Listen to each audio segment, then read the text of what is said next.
Hello बच्चों, कैसे हैं आप सब ठीक ठाक? पढ़ाई कैसी चल रही है आपकी? एकदम बिंदास। तो चलिए आज हम शुरू करने वाले हैं एल्किल हैलाइड के रासायनिक गुण के बारे में कि एल्किल हैलाइड कौन कौन से रासायनिक गुण प्रदर्शित करता है, किन किन से रिएक्शन करा करता है और कितने प्रकार के रिएक्शन कर सकता है। इससे पहले हमने कुछ एल्किल हैलाइड के भौतिक गुण के बारे में पढ़ा था, फिजिकल स्टेट के बारे में पढ़ा था, फिजिकल प्रॉपर्टी के बारे में भी हमने डिस्कस करी थी। तो आज हम शुरू करने वाले हैं एल्किल हैलाइड के रासायनिक गुण। लेकिन एल्किल हैलाइड के रासायनिक गुण पढ़ने से पहले हम कुछ अभिकर्मक के बारे में बात करेंगे, रिएजेंट के बारे में बात करेंगे कि रिएजेंट क्या होते हैं। मतलब रिएजेंट क्या होते हैं? जो रिएक्शन के अंदर अटैक करा करते हैं, जो रिएक्शन के अंदर क्या करा करते हैं? अटैक करा करते हैं। दो प्रकार के रिएजेंट हुआ करते हैं, एक नाभिक स्नेही अभिकर्मक और एक इलेक्ट्रॉन स्नेही अभिकर्मक। नाभिक स्नेही अभिकर्मक किन्हें बोलते हैं? जिन पर माइनस चार्ज हो, माइनस वाला जाकर अटैक करता है, उन्हें हम नाभिक स्नेही अभिकर्मक बोलते हैं। इलेक्ट्रॉन स्नेही अभिकर्मक किन्हें बोलते हैं? जो प्लस वाला, जिस पर प्लस और प्लस वाला जाकर अटैक करें, उसे हम इलेक्ट्रॉन स्नेही अभिकर्मक बोलते हैं। जैसे हमने मार्कोनिकॉफ नियम के अंदर पढ़ा था कि पहले प्लस वाला अटैक करा था और बाद में माइनस वाला अटैक करा था। तो रिएजेंट दो प्रकार के होते हैं, एक नाभिक स्नेही और एक इलेक्ट्रॉन स्नेही। तो आज इनके बारे में थोड़ा सा डिस्कस करेंगे, क्योंकि हमें केमिकल प्रॉपर्टी पढ़ने से पहले, रासायनिक गुण पढ़ने से पहले इन चीज़ों के बारे में जानना बहुत बहुत ज़रूरी है। तो शुरू करते हैं आज का लेक्चर। चलिए हम बात करते हैं अभिकर्मक की। अभिकर्मक, रिएजेंट दो प्रकार के हुआ करते हैं अभिकर्मक। एक को हम बोलते हैं नाभिक स्नेही अभिकर्मक, नाभिक स्नेही अभिकर्मक, न्यूक्लियोफिलिक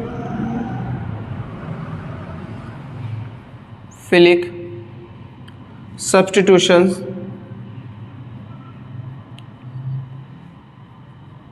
न्यूक्लियोफिलिक रिएजेंट, बस सब्स्टिट्यूशंस नहीं, sorry, nucleophilic reagent, nucleophilic reagent.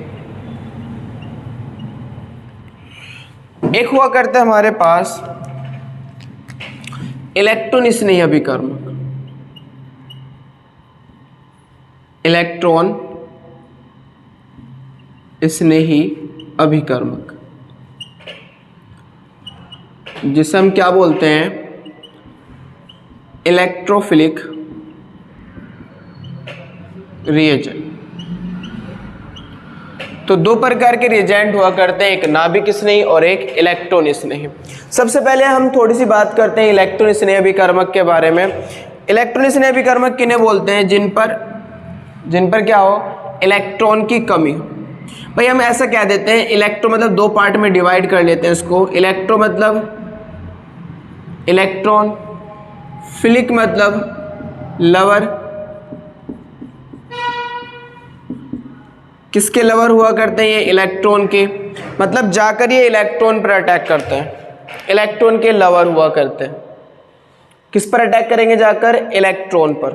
या मैं इन्हें ऐसे भी बोल देता हूं कि इलेक्ट्रो मतलब इलेक्ट्रॉन, लवर मतलब सॉरी फिलिक मतलब कमी, कि जिन पर इलेक्ट्रॉन की क्या हो? कमी हो। जिन पर इलेक्ट्रॉन की कमी हो उन्हें हम क्या बोलते हैं? इलेक्ट्रॉन स्नेही अभिकर्मक बोलते हैं, जिन पर इलेक्ट्रॉन की कमी हो। समझ रहे भाई? फिलिक मतलब लवर, इलेक्ट्रॉन मतलब इलेक्ट्रॉन, इलेक्ट्रॉन के लवर हुआ करते हैं। इलेक्ट्रॉन के लवर मतलब जहां पर इलेक्ट्रॉन होगा, जहां पर माइनस चार्ज होगा। भाई इलेक्ट्रॉन पर माइनस चार्ज होता है, तो जहां पर माइनस चार्ज होता है ये वहीं जाकर अटैक करते हैं, ये वहीं जाकर जुड़ते हैं जहां पर क्या होता है? माइनस चार्ज होता है। राइट। चलिए आप इसे ऐसे भी याद कर सकते हैं, भाई इलेक्ट्रॉन मतलब इलेक्ट्रॉन, फिलिक मतलब कमी, जिन पर इलेक्ट्रॉन की कमी हो। फॉर एग्जाम्पल मान लीजिए मेरे पास ये NO2 प्लस है, तो बताओ इसे क्या कहेंगे? इसे हम इलेक्ट्रोफिलिक बोलेंगे, इलेक्ट्रॉन स्नेही, क्योंकि इस पर इलेक्ट्रॉन की कमी है। जैसे आपके पास Cl प्लस है, इस पर भी इलेक्ट्रॉन की कमी है। H प्लस है, इस पर भी इलेक्ट्रॉन की कमी है।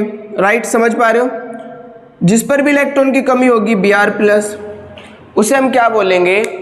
हाँ, उसे हम क्या बोलेंगे, इलेक्ट्रॉन स्नेही अभिकर्मक बोलेंगे। और आगे ले लेते हैं AlCl3, AlCl3 और ZnCl2 और FeCl3, मतलब जितने भी डी ब्लॉक के एलिमेंट होते हैं, जितने भी डी ब्लॉक एलिमेंट होते हैं, उन सब के पास क्या होती है, इलेक्ट्रॉन की कमी होती है। उन सब के पास इलेक्ट्रॉन की कमी होती है, इसलिए हम उन्हें क्या बोलते हैं, इलेक्ट्रॉन स्नेही अभिकर्मक बोलते हैं। कैसे कमी होती है, अगर मैं बात करूं AlCl3 की, तो Al का एटॉमिक नंबर होता है 13, तो 283, परमाणु क्रमांक 13। Cl का कितना होता है 17, तो 287। अब Al के चारों ओर कितने Cl है, 3, चेक करो। अब Cl के बाहरी कक्षा में 7 इलेक्ट्रॉन है, तो 1 2 3 2 5 और 2 7, यहां भी 7 होंगे, यहां पर भी 7 होंगे। अब आपको पता है कि स्टेबल होने के लिए ऑक्टेट कंप्लीट होना चाहिए। अब जब ये AlCl को एक इलेक्ट्रॉन चाहिए, तो ये इस Al से ले लेगा और जाके स्टेबल हो जाएगा। इसे भी एक इलेक्ट्रॉन चाहिए, तो ये भी एक Al से ले लेगा। इसे भी एक इलेक्ट्रॉन चाहिए, ये भी किससे ले लेगा, एक Al से ले लेगा।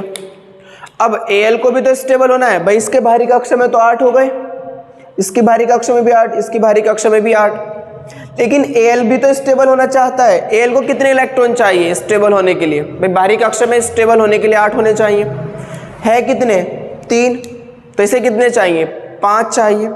अब ये 5 इलेक्ट्रॉन क्या करेगा, एक इसने Al को Cl को दिया, इससे एक इलेक्ट्रॉन लेगा, एक इस Cl को दिया, इससे ले लेगा, एक इससे दिया, इससे ले लेगा, राइट। मतलब इसने क्या करा, Al ने एक इलेक्ट्रॉन Cl को दिया और Cl से एक इलेक्ट्रॉन लिया, तो एक एक इलेक्ट्रॉन की शेयरिंग हो रही है, साझा हो रहा है। जितने इलेक्ट्रॉन का साझा होता है उनके बीच उतना ही बॉन्ड बनता है, ऐसे बॉन्ड बन जाएगा, राइट, बन गया। तो अब Al के बाहरी कक्षा में कितने इलेक्ट्रॉन है, भाई जितने इलेक्ट्रॉन का साझा होता है वो साझे के इलेक्ट्रॉन दोनों में काउंट होते हैं। 6 तो अपने बाहरी कक्षा में इसके पास थे और एक एक का साझा करा, तो ये दोनों इलेक्ट्रॉन Cl में भी काउंट होंगे, ये दोनों इलेक्ट्रॉन Al में भी काउंट होंगे।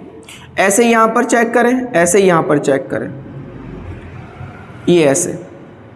तो अब मुझे बताइए, Al के तो आउटर मोस्ट सेल में बाहरी कक्षा में 8 हो गए, क्योंकि 2 2 4 2 6 और 2 8। लेकिन जब हम बात करते हैं Al की, तो Al की बाहरी कक्षा में कितने हैं, 2 2 4 और 2 6, कितने हैं, 6। स्टेबल होने के लिए कितने होने चाहिए, 8। तो इन पर इलेक्ट्रॉन की कमी है, इन पर क्या है, इलेक्ट्रॉन की कमी, इसलिए हम क्या बोलते हैं इन्हें, इलेक्ट्रॉन स्नेही अभिकर्मक बोलते हैं। और जिन पर इलेक्ट्रॉन की कमी होती है उन्हें हम एक और नाम देते हैं ल्यूइस एसिड का, उन्हें हम एक और नाम देते हैं ल्यूइस अम्ल का। इन सब को हम क्या बोलते हैं, ल्यूइस अम्ल बोलते हैं। मतलब AlCl3 को क्या बोलूंगा मैं, ल्यूइस अम्ल, इनको क्या बोल लूंगा, ल्यूइस अम्ल। ZnCl2 को क्या बोलूंगा, ल्यूइस अम्ल। FeCl3 को क्या बोलूंगा, ल्यूइस अम्ल। इनको हम क्या बोलते हैं, ल्यूइस अम्ल भी बोलते हैं। आई होप कि आपके बात समझ में आ गई कि इलेक्ट्रॉन स्नेही अभिकर्मक किन्हें बोलते हैं, राइट। लेकिन आज हमें डिटेल में बात करनी है नाभिक स्नेही अभिकर्मक के बारे में, इस पर डिटेल में बात करेंगे। तो हेडिंग लगाया आप, नाभिक स्नेही अभिकर्मक। इसे मैं रफ कर रहा हूं, इसे नोट कर लें आप अच्छे से। चलिए,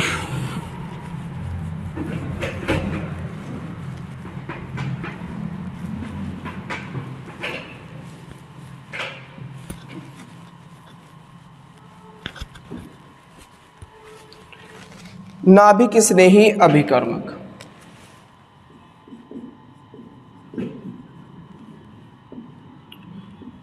अच्छे से पढ़ना इसको।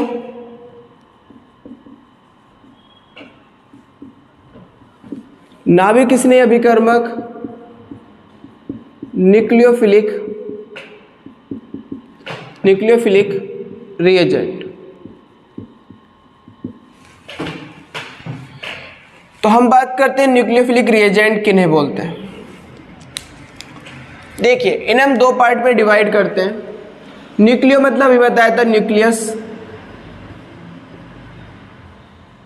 न्यूक्लियस मतलब नाभिक। फिलिक मतलब होता है हमारे पास लवर, प्रेमी।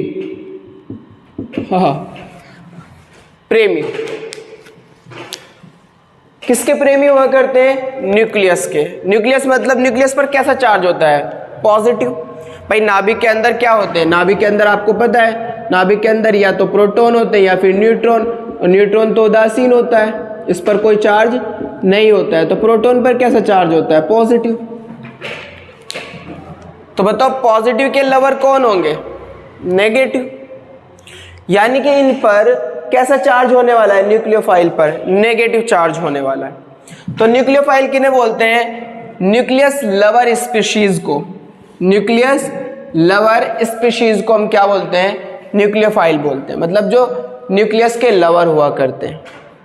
समझ रहे हैं बात को? न्यूक्लियस मतलब नाभिक, नाभिक पर क्या चार्ज होता है? प्लस।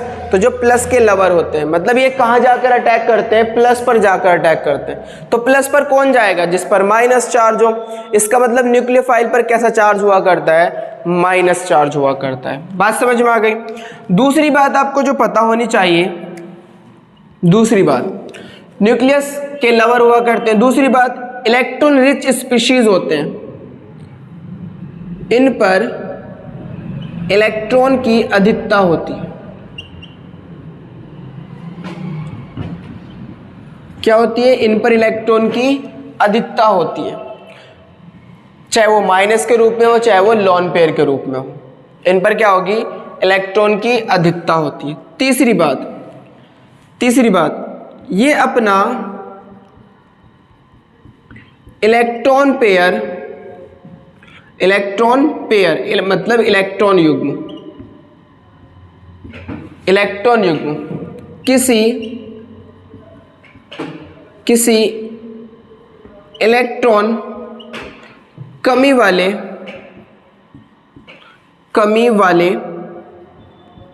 किसी इलेक्ट्रॉन कमी वाले परमाणु को देकर उसके साथ बंध मतलब बॉन्ड, उसके साथ बॉन्ड बना लेते हैं।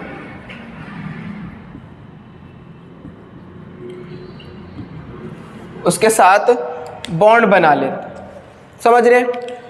ये अपना इलेक्ट्रॉन पेयर, जिस इलेक्ट्रॉन की इन पर अधिकता है उस इलेक्ट्रॉन पेयर की बात चल रही है। ये अपना इलेक्ट्रॉन पेयर मतलब इलेक्ट्रॉन युग्म किसी इलेक्ट्रॉन कमी वाले परमाणु को देकर उसके साथ क्या बना लेते हैं? बंध बना लेते हैं। ये इंपॉर्टेंट बात है, बॉन्ड बनाएंगे।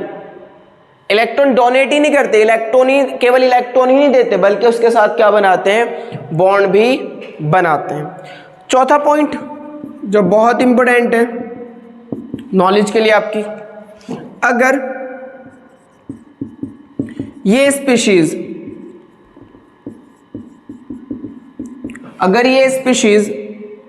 इलेक्ट्रॉन पेयर किसी प्रोटॉन बोलते हैं H+ को, अगर ये स्पीशीज इलेक्ट्रॉन पेयर किसी प्रोटॉन को त्यागते हैं, त्यागते हैं, तो यह बेस कहलाते हैं।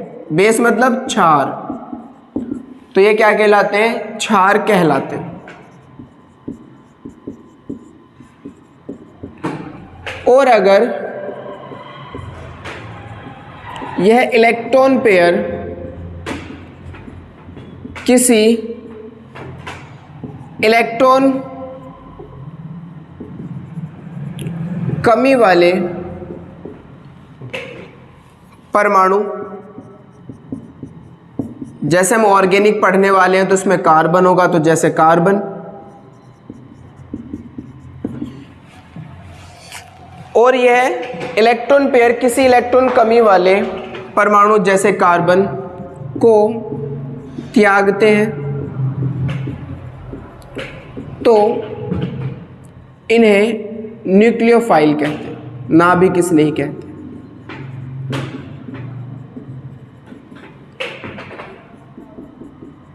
न्यूक्लियोफाइल कहते हैं। बात समझ में आ रही है? अभी आ जाएगी समझ में बात। देखिए मेरे पास सपोज दैट NaOH है, इसकी रिएक्शन हो रही है HCl से। किससे हो रही है? HCl से। आप बताइए अगर मैं इसको ब्रेक करूं, उसको तोड़ूं, तो ये कैसे ब्रेक होगा? आपको पता है Na पे प्लस होता है और OH पे क्या आएगा? माइनस। तो ये कैसे ब्रेक होगा? Na पे प्लस और OH पे माइनस। अब देखो Na पे OH पे माइनस है, भाई OH पे माइनस है, तो मैंने आपको अभी तो बताया इन पर इलेक्ट्रॉन की अधिकता होती है, तो जिस पे माइनस होता है उस पर इलेक्ट्रॉन की क्या हुआ करती है? अधिकता होती है।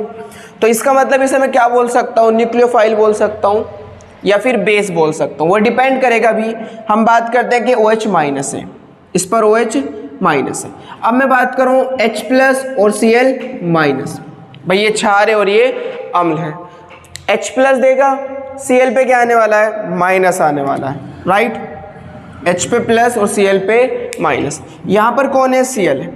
अब मुझे बताइए ये अपना इलेक्ट्रॉन पेयर किसे देगा?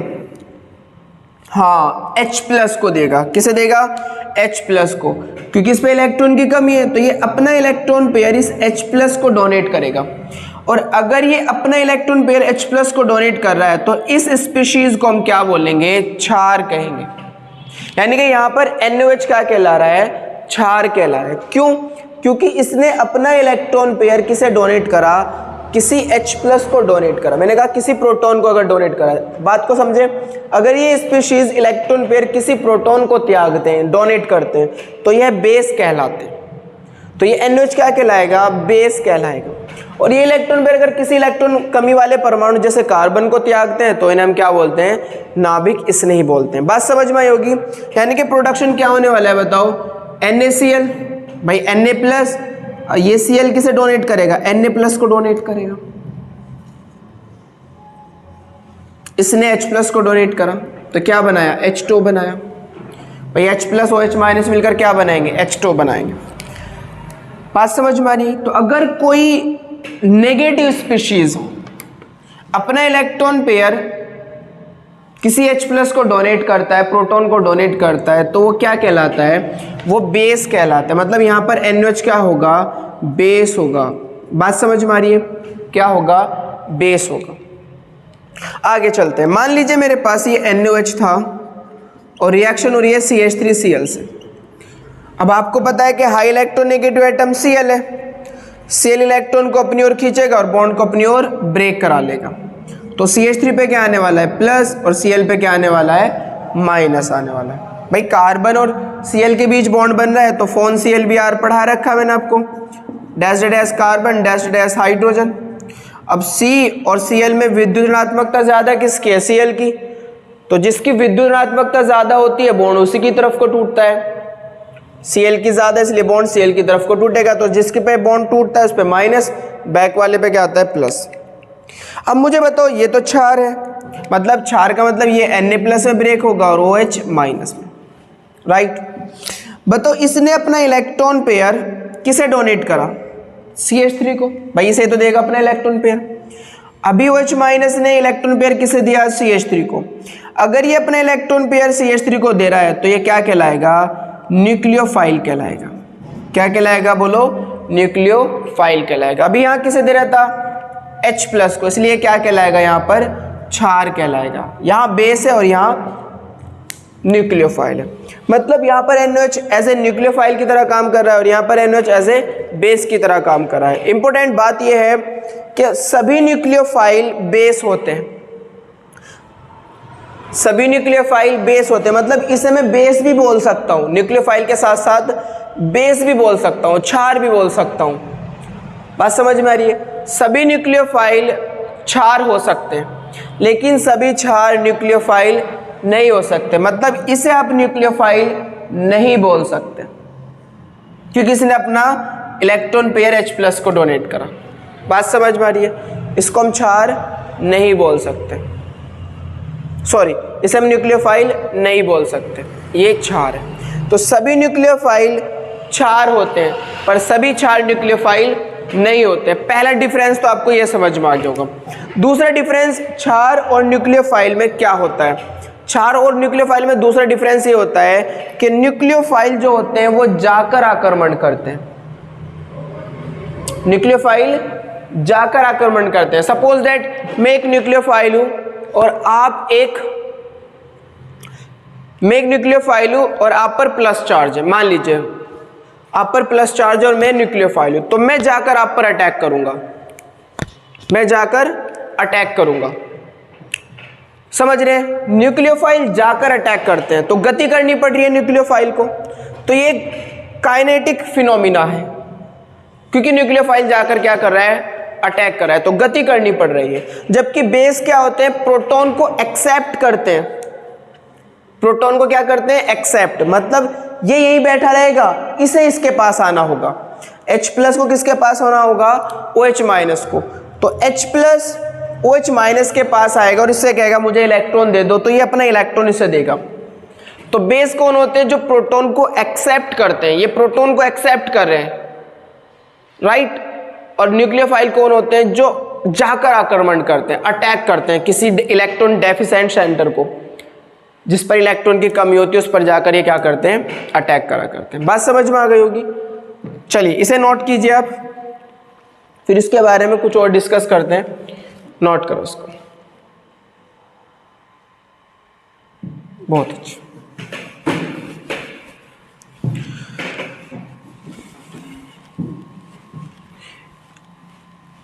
आज का लेक्चर थोड़ा बेसिक नॉलेज पर है, तो अच्छे समझना, कहीं पर प्रॉब्लम आए तो दोबारा से वीडियो को बैक कर लेना और दोबारा से समझ लेना अच्छे से।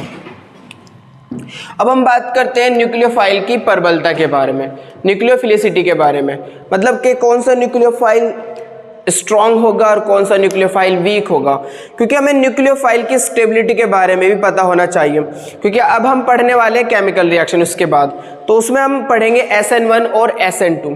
तो SN1 वीक न्यूक्लियोफाइल दिया करते हैं, SN2 स्ट्रॉन्ग न्यूक्लियोफाइल दिया करते हैं। तो जब तक हमें ये नहीं पता होगा कि कौन वीक है और कौन स्ट्रॉन्ग है, तो हम कैसे बताएंगे कौन सी SN1 रिएक्शन होगी और कौन सी SN2 रिएक्शन होगी। तो हम बात करते हैं न्यूक्लियोफिलिसिटी के बारे में, नाभिक स्नेह की प्रबलता,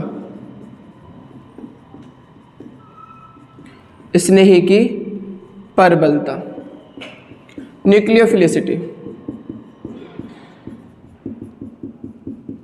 न्यूक्लियोफिलिसिटी, नाभिक स्नेह की प्रबलता, कौन नाभिक स्नेह ज़्यादा स्ट्रॉन्ग होंगे और कौन वीक। पहली बात करते हैं इलेक्ट्रॉन घनत्व की, इलेक्ट्रॉन घनत्व,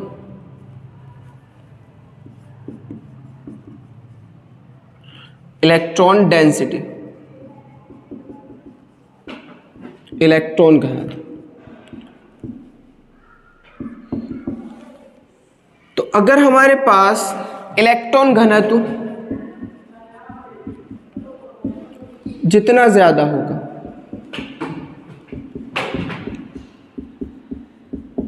न्यूक्लियोफाइल को NU माइनस से डिफाइन करते हैं, प्रदर्शित करते हैं NU माइनस से, तो मैं NU माइनस से लिखता हूं। न्यूक्लियोफाइल इलेक्ट्रॉन घनत्व जितना ज्यादा होगा, न्यूक्लियोफाइल उतना ही प्रबल होगा, उतना ही स्ट्रॉन्ग न्यूक्लियोफाइल होगा।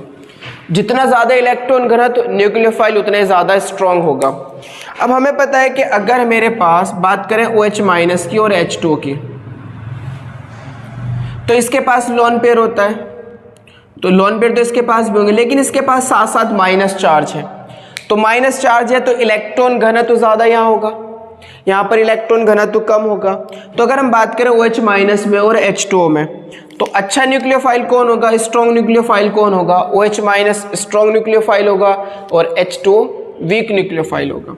अगर हम बात करें SH माइनस और H2S की, तो HS माइनस ज़्यादा स्ट्रॉन्ग न्यूक्लियोफाइल होगा, H2S कम न्यूक्लियोफाइल होगा, मतलब ये वीक है और ये स्ट्रॉन्ग है। तीसरी अगर हम बात करें, मान लीजिए आप NH2 माइनस की और NH3 की, तो इसके पास भी हमारे पास लोन पेयर हुआ करते हैं, इसके पास तो लोन पेयर है, लेकिन इसके पास लोन पेयर के साथ साथ माइनस चार्ज भी है, तो इस पर इलेक्ट्रॉन की डेंसिटी ज़्यादा होगी, इलेक्ट्रॉन का घनत्व ज़्यादा होगा, मतलब इलेक्ट्रॉन का क्राउड ज़्यादा है यहाँ पर, इसलिए ये स्ट्रॉन्ग न्यूक्लियोफाइल होगा, प्रबल न्यूक्लियोफाइल होगा और ये दुर्बल न्यूक्लियोफाइल होगा। इसी के साथ साथ अगर हम बात करें CH3O माइनस की, अगर हम बात करें CH3 माइनस की, और हम बात करें अगर OH माइनस की, तो अगर हम इनमें से कोई पूछने लगे बताओ कि इनमें से हमारे पास कौन ज़्यादा स्ट्रॉन्ग न्यूक्लियोफाइल होगा, तो जिस पर इलेक्ट्रॉन की डेंसिटी ज़्यादा होगी वो स्ट्रॉन्ग न्यूक्लियोफाइल होगा। अब ये जो CH3 होता है, CH3 का काम होता है इलेक्ट्रॉन देने का, क्योंकि हाई इलेक्ट्रॉन नेगेटिव एटम है, इलेक्ट्रॉन को अपनी ओर खींच रहा होगा, जिससे इस पर नेगेटिव आएगा। नेगेटिव आएगा तो इलेक्ट्रॉन डेंसिटी बढ़ गई, पहले भी नेगेटिव था और नेगेटिव आ गया तो इस पर क्या बढ़ गई, इलेक्ट्रॉन डेंसिटी बढ़ गई, मतलब यहाँ पर नेगेटिव चार्ज बढ़ रहा है। यहाँ पर अगर मैं बात करूँ तो ये इसके भी खींचेगा और इसके भी खींचेगा, दोनों खींचेगा तो इलेक्ट्रॉन डेंसिटी और ज़्यादा बढ़ गई। तो इसके भी खींचेगा और इसके भी खींचेगा, मतलब प्लस आई इफेक्ट लग रहा है ना, तो ये इलेक्ट्रॉन देगा तो इस पर भी नेगेटिव चार्ज बढ़ेगा, इसके कारण भी नेगेटिव चार्ज बढ़ेगा, तो नेगेटिव चार्ज और ज़्यादा बढ़ गया, मतलब इसकी ये न्यूक्लियोफाइल और ज़्यादा स्ट्रॉन्ग हो गया। अगर मैं बात करूँ OH माइनस की, तो OH माइनस पर कोई भी इलेक्ट्रॉन देने वाला ग्रुप नहीं है, ऐसा कोई ग्रुप नहीं है जो इसको इलेक्ट्रॉन दे रहा हो, तो इसकी इलेक्ट्रॉन डेंसिटी नहीं बढ़ी। तो सबसे ज़्यादा इलेक्ट्रॉन डेंसिटी कहाँ बढ़ रही है, दूसरे केस में, तो दूसरे केस वाला न्यूक्लियोफाइल ज़्यादा स्ट्रॉन्ग होगा पहले से, और पहला ज़्यादा स्ट्रॉन्ग होगा तीसरे से। मतलब ये है कि CH3O CH3 परबल न्यूक्लियोफाइल है, किससे ज़्यादा परबल है, CH3O माइनस से ज़्यादा परबल है, और ये ज़्यादा परबल है किससे, OH माइनस। समझ पा रहे हो, इलेक्ट्रॉन डेंसिटी जितनी ज़्यादा होगी न्यूक्लियोफाइल उतना ही क्या होगा, परबल होगा। इसके केस में इसमें ज़्यादा इलेक्ट्रॉन डेंसिटी है इसलिए परबल न्यूक्लियोफाइल, इनके केस में इसमें ज़्यादा है इसलिए परबल, इसके केस में इसमें ज़्यादा है इसलिए परबल।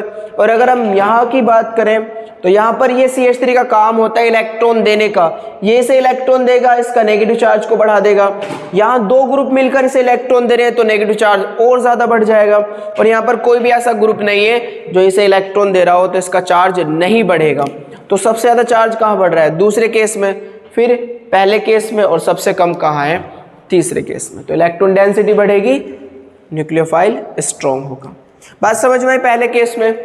चलिए दूसरे की बात करते हैं, इसे मैं रफ करूं, बहुत अच्छा, साथ साथ नोट करते भी रहें।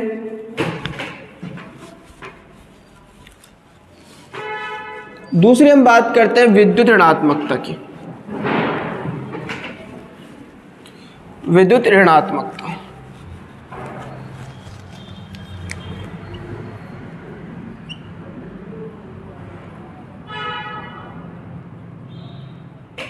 Electron negativity.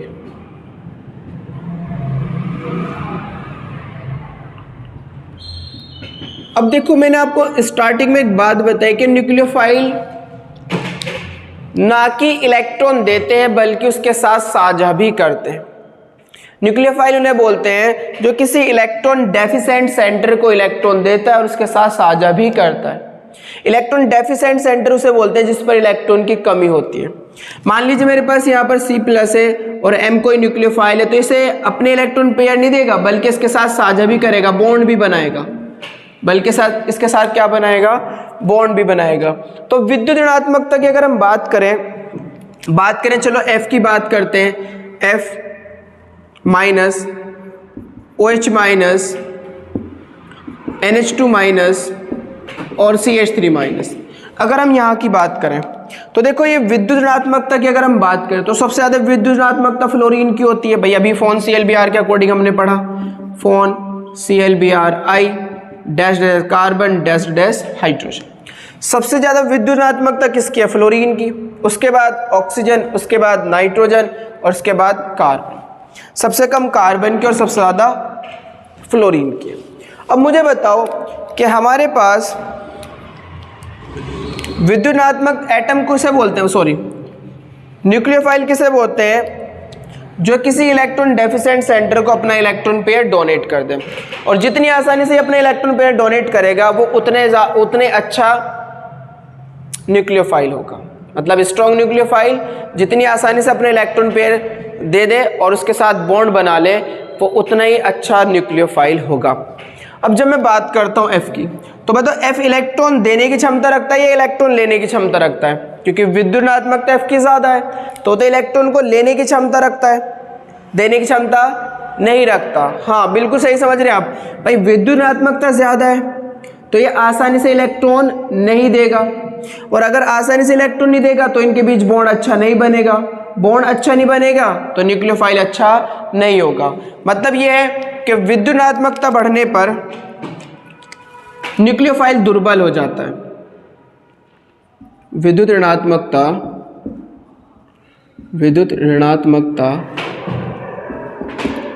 अधिक होने पर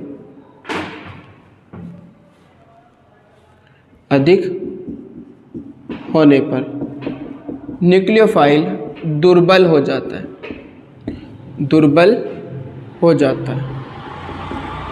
न्यूक्लियोफाइल दुर्बल कब हो जाता है? जब विद्युत ऋणात्मकता बढ़ती है, क्योंकि विद्युत ऋणात्मकता का मतलब होता है इलेक्ट्रॉन को अपनी ओर खींचना। ये तो खुद अपने पास नेगेटिव रखना चाहता है, ये अपना इलेक्ट्रॉन थोड़े डोनेट करेगा, ये तो खुद अपने पास नेगेटिव रखना चाहता है क्योंकि स्टेबल है, तो ये आसानी से इस इलेक्ट्रॉन डोनेट नहीं करेगा। बात समझ में आ रही है? तो आसानी से इनमें से कौन डोनेट कर देगा? CH3, क्योंकि CH3 की विद्युत ऋणात्मकता बहुत कम है। विद्युत ऋणात्मकता कम होगी तो ये आसानी से इलेक्ट्रॉन दे देगा, और अगर ये आसानी से इलेक्ट्रॉन दे देगा तो इसके साथ स्ट्रॉन्ग बॉन्ड बना लेगा, बॉन्ड मजबूत बनेगा, तो ये क्या होगा? एक परबल न्यूक्लियोफाइल होगा। सबसे दुर्बल कौन होगा? F, ये दुर्बल न्यूक्लियोफाइल है, वीक न्यूक्लियोफाइल है। विद्युत ऋणात्मकता जितनी ज़्यादा न्यूक्लियोफाइल उतना ही कमज़ोर, विद्युत ऋणात्मकता जितनी कम न्यूक्लियोफाइल उतना ही परबल। मतलब यह है कि CH3 माइनस सबसे ज़्यादा परबल होगा। किससे ज़्यादा होगा? NH2 से। NH2 ज़्यादा होगा OH माइनस से, और OH माइनस ज़्यादा होगा F माइनस से। बात समझ में आ रही होगी कि विद्युत ऋणात्मकता किसकी ज़्यादा है? जिसकी विद्युत ऋणात्मकता ज़्यादा, न्यूक्लियोफाइल उतना ही वो क्या होगा? कमज़ोर होगा, दुर्बल होगा, आसानी से इलेक्ट्रॉन नहीं देगा। तो ये वीक न्यूक्लियोफाइल है और ये एक स्ट्रॉन्ग न्यूक्लियोफाइल है। ये स्ट्रॉन्ग और ये वीक। पहचान कर लेंगे कि कौन न्यूक्लियोफाइल स्ट्रॉन्ग होगा और कौन वीक होगा। चलिए एक और ले लेते हैं, इसे मैं रफ करूं।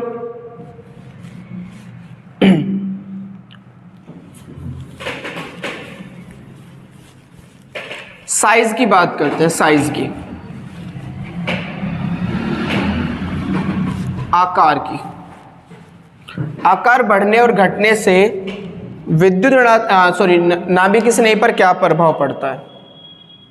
आकार, साइज। देखो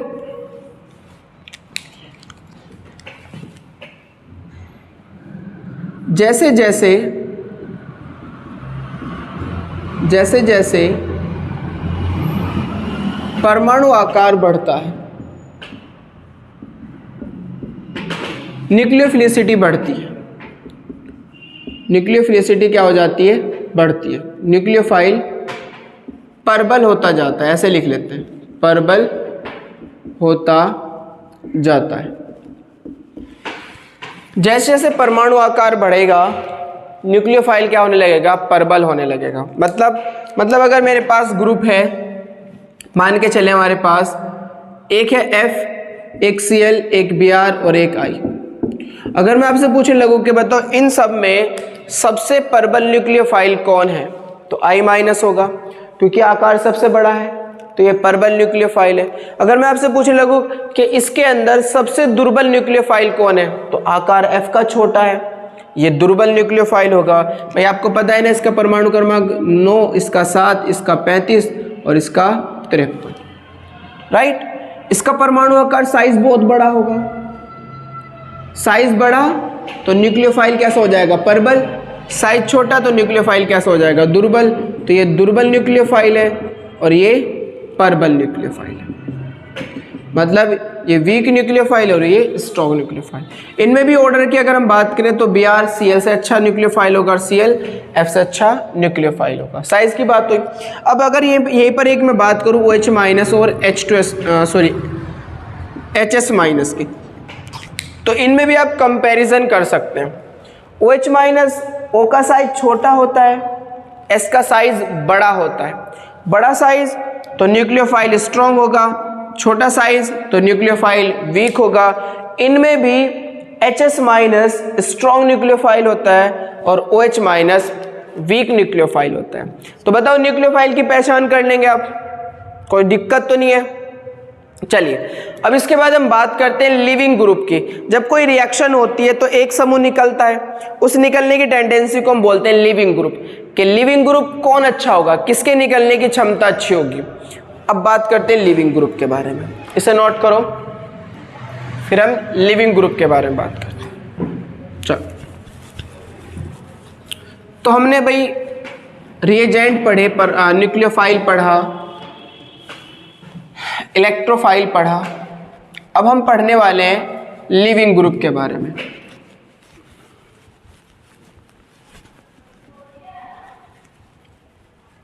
चल, लिविंग ग्रुप।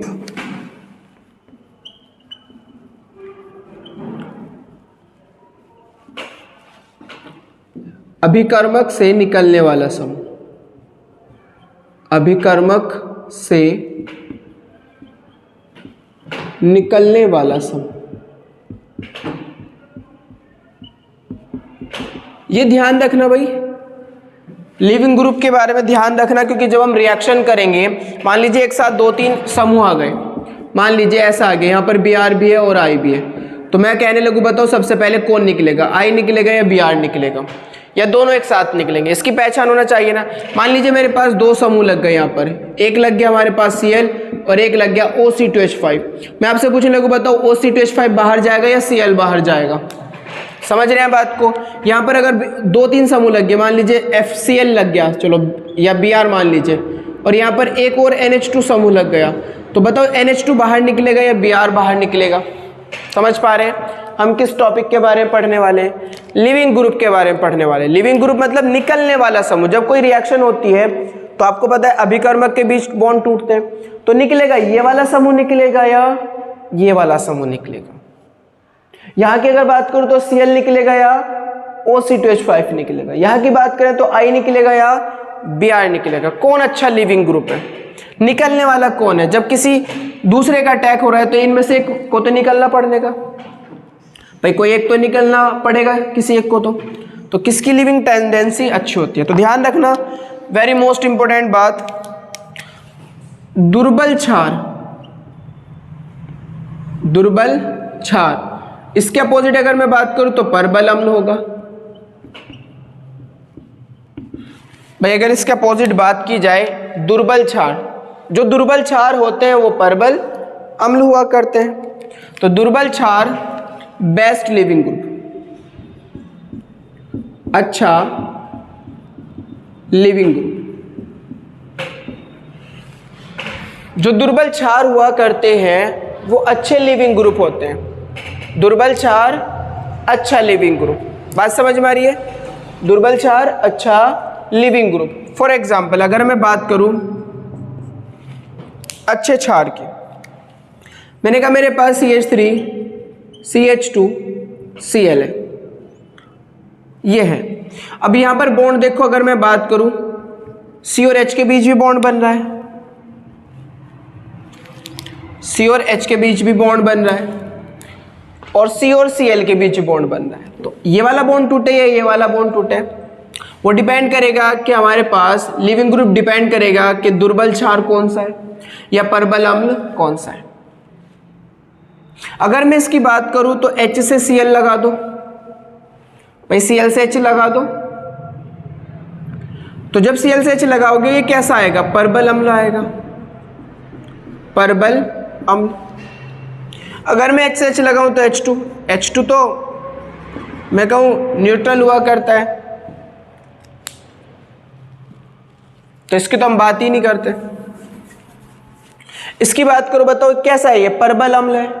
अगर परबल अम्ल है तो दुर्बल क्षार होगा, दुर्बल क्षार होगा तो लिविंग ग्रुप कैसा होगा, अच्छा।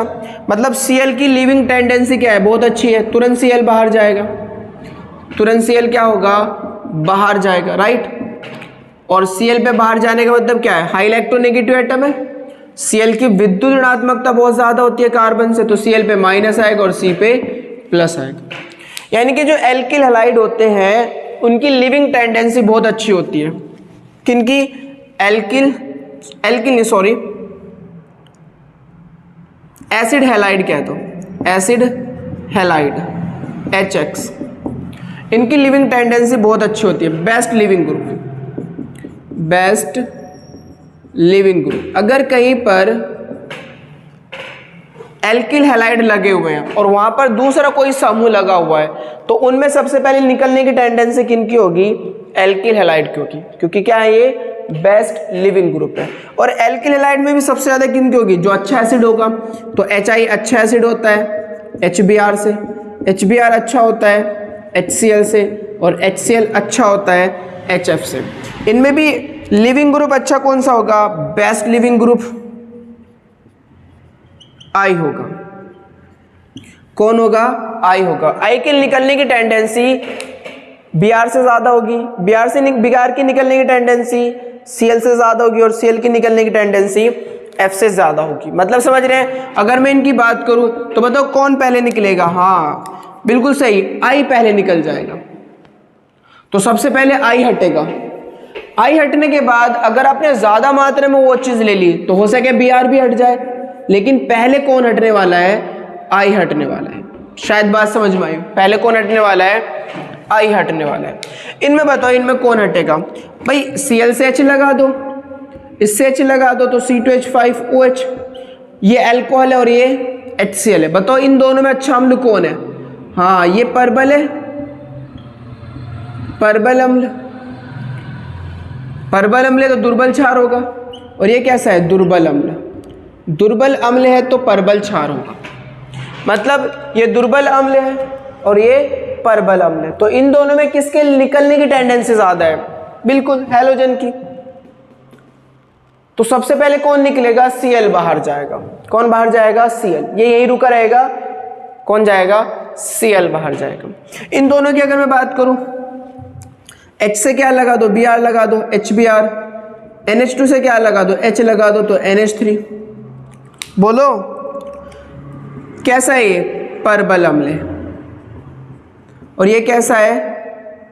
बोलो दुर्बल अम्ल, क्योंकि क्षार अच्छा है। भाई दुर्बल अम्ल है तो परबल क्षार होगा, परबल अम्ल है तो दुर्बल क्षार होगा। तो बताओ किसकी निकलने की टेंडेंसी ज्यादा है? Br की या NH2 की? बिल्कुल Br की निकलने की टेंडेंसी ज्यादा है। समझ रहे हैं? तो एसिड हैलाइड जो होते हैं, एसिड हैलाइड जो होते हैं वो बेस्ट लिविंग ग्रुप होते हैं। अगर कहीं पर आपको I, Br, Cl, F दिख जाए तो तुरंत समझ जाना है कि निकलने वाला समूह इनमें से ही होगा, बेस्ट लिविंग ग्रुप है। समझ रहे हैं? अगर मेरे पास कुछ ऐसा आ जाए C double bond OCl acid halide, तो बताओ कौन बाहर जाएगा? कौन लिविंग ग्रुप अच्छा है यहाँ पर? O या Cl? बिल्कुल Cl, ये बेस्ट लिविंग ग्रुप है, ये बाहर जाएगा तुरंत, और कोई दूसरा समूह आके इसकी जगह लगेगा, ये बाहर जाएगा। समझ रहे हैं बात को? अच्छे समझ में आ रही है? अब कुछ ऐसे समूह हुआ करते हैं जो वीक लिविंग ग्रुप हुआ करते हैं, दुर्बल लिविंग ग्रुप हुआ करते हैं, लेकिन उनको परबल लिविंग ग्रुप में बदला जा सकता है। कैसे? जैसे हम अल्कोहल की बात करते हैं, इसे रफ कर दूं? बिल्कुल, चलिए। कुछ ऐसे समूह होते हैं जो होते तो वीक लिविंग ग्रुप हैं, लेकिन उनको परबल लिविंग ग्रुप में कन्वर्ट कर दिया जाता है। जैसे बात करें हम अल्कोहल की, मैं एथिल अल्कोहल की बात करता हूं, CH3CH2OH। अब जब हम OH माइनस की बात करते हैं तो OH माइनस एक स्ट्रॉन्ग बेस है, परबल क्षार है, स्ट्रॉन्ग न्यूक्लियोफाइल है, तो ये तो अच्छा लिविंग ग्रुप नहीं होगा, वीक लिविंग ग्रुप है, वीक लिविंग ग्रुप है। OH माइनस यहां से नहीं निकलेगा। लेकिन अगर मैं किसी एसिड की प्रेजेंस में रिएक्शन करा दूं तो इसके पास लोन पेयर होते हैं, आप सब जानते हैं, और एसिड की प्रेजेंस में अगर रिएक्शन करा दूं तो वहां पर H+ होगा, तो ये तुरंत अपने लोन पेयर उस H+ को डोनेट कर देता है और उसके साथ क्या कर लेता है? साझा। मैंने कहा कि न्यूक्लियोफाइल कौन होते हैं कि ये अपना इलेक्ट्रॉन पेयर डोनेट नहीं करते बल्कि उसके साथ साझा भी करते हैं, तो ये इसके साथ साझा कर लेगा और क्या बनाएगा बताओ? CH3CH2O पे, O पे क्या आएगा? प्लस, इसका प्लस चार्ज किस पे आ जाएगा? O पे, और इसके साथ क्या कर लिया? साझा। अब अब आपको शायद पता चल गया होगा कि हाई इलेक्ट्रोनेगेटिव एटम पे क्या रखा गया है, प्लस, तो ये इलेक्ट्रॉन को अपनी ओर खींचता है और ये तुरंत अपनी तरफ को बॉन्ड को ब्रेक करा लेता है। तो यहाँ से क्या बाहर हो जाएगा, क्या बाहर हो जाएगा बोलो, H2 बाहर हो जाएगा। तो H2 बेस्ट लिविंग ग्रुप है, H2 क्या है, बेस्ट लिविंग ग्रुप है। तो अगर कहीं पर H2 बनने के चांस हैं तो वहां पर H2 बनाकर उसे बाहर निकाला जा सकता है। H2 क्या है, OH minus is not best leaving group, OH minus अच्छा लिविंग ग्रुप नहीं है, लेकिन H2O अब ये क्या बन चुका है, देखो H2O बन चुका है। H2O क्या है, बेस्ट लिविंग ग्रुप है, क्योंकि तुरंत ये इलेक्ट्रॉन को अपनी ओर शिफ्ट करेगा और बॉन्ड को ब्रेक करा लेगा। CH2 पे प्लस, H2 बाहर, तो हो गया OH माइनस बाहर। यानी कि OH माइनस को हम लिविंग ग्रुप बना सकते हैं, अच्छा किसकी फॉर्म में, H2O की फॉर्म में। तो ध्यान रखना, OH माइनस किसी अगर एसिडिक मीडियम में रिएक्शन कर रहा है तो H प्लस को लेगा और H प्लस को लेने के बाद वो क्या बाहर कर देगा, H2O की फॉर्म बाहर कर देगा। तो बेस्ट लिविंग ग्रुप OH नहीं है, बेस्ट लिविंग ग्रुप कौन है, H2O है। तो H2O बेस्ट लिविंग ग्रुप हुआ करता है। अगर कहीं पर H2O की फॉर्म बनती हुई दिख जाए तो तुरंत क्या होगा, वो बाहर होगा। ऐसे अगर मैं एमाइन की बात करता हूं, एमाइन की बात करता हूं तो ये एमाइन भी एक लॉन पे रखता है। अगर मैं इसको भी एसिडिक नेचर में कहीं पर कन्वर्ट करूं, एसिडिक नेचर में मतलब नाइट्रस अम्ल से क्रिया करा दूं, किससे, नाइट्रस अम्ल से, TROUS, नाइट्रस एसिड से। तो नाइट्रस एसिड से जब रिएक्शन होगी, नाइट्रस एसिड से रिएक्शन होगी तो ये क्या बनाता है, CH3CH2 N2 प्लस बनाता है। ये आप सीख लेंगे आगे जाके, जब हम कुछ केमिकल रिएक्शन पढ़ रहे होंगे वहाँ सीख लेंगे। फिलहाल अब ऐसा समझें कि जब एमीन किससे क्रिया करती है, नाइट्रस अम्ल से क्रिया करती है, तो किस फॉर्म में कन्वर्ट हो जाती है, CH3CH2 N2 पे प्लस। अब जैसे N2 पे प्लस आएगा तो वो तो हाई इलेक्ट्रोनेगेटिव एटम है, उसकी विद्युत ऋणात्मकता बहुत ज़्यादा होती है, तो वो इलेक्ट्रॉन को अपनी ओर खींचेगा और बॉन्ड को ब्रेक करा लेगा अपनी तरफ को। तो देखो बॉन्ड ब्रेक होने से माइनस, इस पे प्लस, इस पे माइनस आ रहा है और एक प्लस है, तो माइनस प्लस एक दूसरे को दासीन करते हैं और क्या मिलेगा, CH3CH2 प्लस, और बाहर कौन जाएगा, N2 बाहर जाएगा। कौन बाहर जाएगा, N2 बाहर जाएगा। तो इस NH2 को भी बाहर किया जा सकता है, मतलब परबल, ये हमारे पास वीक लिविंग ग्रुप है, दुर्बल लिविंग ग्रुप है, तो इसे भी बाहर किया जा सकता है। कब, जब हम इसमें क्या डाल दें, नाइट्रस अम्ल। नाइट्रस अम्ल डालते ही यहाँ से NH2 गायब हो जाएगा, N2 की फॉर्म बाहर हो जाएगी। तो बेस्ट लिविंग ग्रुप हमारे पास कौन हुआ करते हैं, एक तो हैलाइड होते हैं, वाटर होते हैं, और इसमें हमने अगर बात करें NH2 को, तो NH2 की बात अगर करें तो नाइट्रस अम्ल डाल दीजिए। नाइट्रस अम्ल डालने से ये भी एक अच्छा लिविंग ग्रुप में कन्वर्ट हो जाता है, क्योंकि N पे क्या आ जाएगा, प्लस, तो N2 एक बेस्ट लिविंग ग्रुप है, किस फॉर्म में बाहर हो जाएगी, N2 की फॉर्म में बाहर हो जाएगी। स्टेबल गैस है ना, मोस्ट स्टेबल गैस। तो आई होप कि आपके समझ में आया होगा, और पढ़ते रहिए आप, क्योंकि इसमें आज का जो लेक्चर है ये थोड़ा मतलब बेसिक नॉलेज के बेस पर है। थोड़ा हो सकता है कि आपको थोड़ा कम समझ में आया, तो दोबारा से आप लेक्चर को रिपीट करके देख लें और अच्छे से नोट्स बनाए, समझने की कोशिश करें। अगर कोई प्रॉब्लम आ रही है तो आप मुझसे पूछ सकते हैं। Thank you for watching.